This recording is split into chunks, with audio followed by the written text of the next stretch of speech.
Good morning, everybody, and welcome back. And thank you for joining me for another SurfaceBlur.com tutorial. Today's tutorial is case study 1 of fashion retouching, part 1.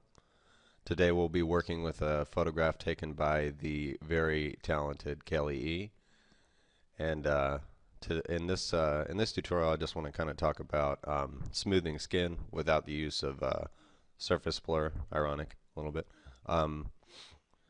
And just some use of the basic healing tool and some skin smoothing by use of channels. So let's go ahead and get started.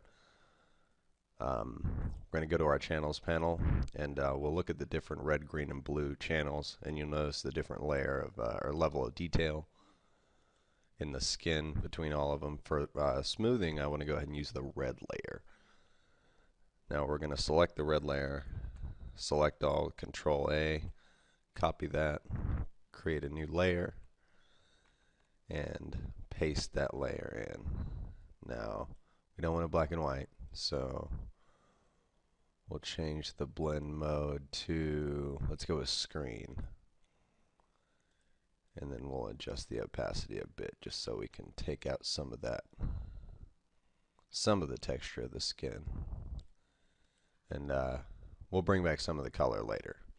Let's just get started repairing some of the blemishes on the skin. So we will create a new layer, select the healing tool, and for the sample drop down, we'll make sure that all layers is selected, or current layer and below.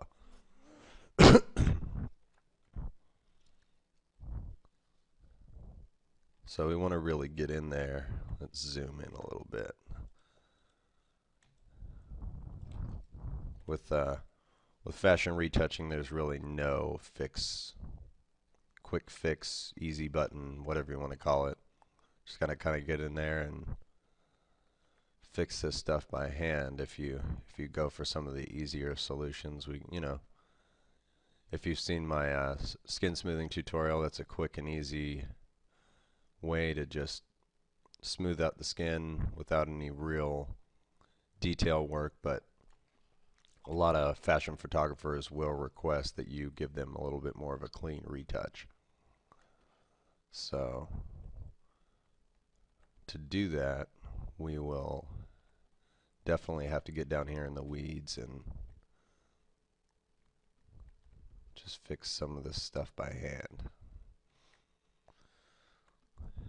You'll notice with some of the larger blemishes, we've got a shift in pigment, which we can address later with some dodge and burn, which I'll show you in a different part of this case study. So I just want to show you an overview of how we're doing this. What you got to be careful of is when we get close to some of the contrast lines. You'll notice if you use the heal tool there, it can cause some distortion, which you don't want. So we got to be careful of that. Attack some of the bigger blemishes.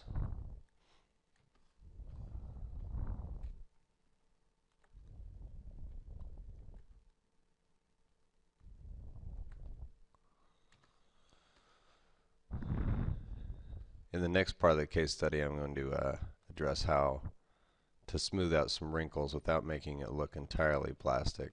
We want to make everything look relatively believable. So we'll move on to a little bit of that technique in part 2.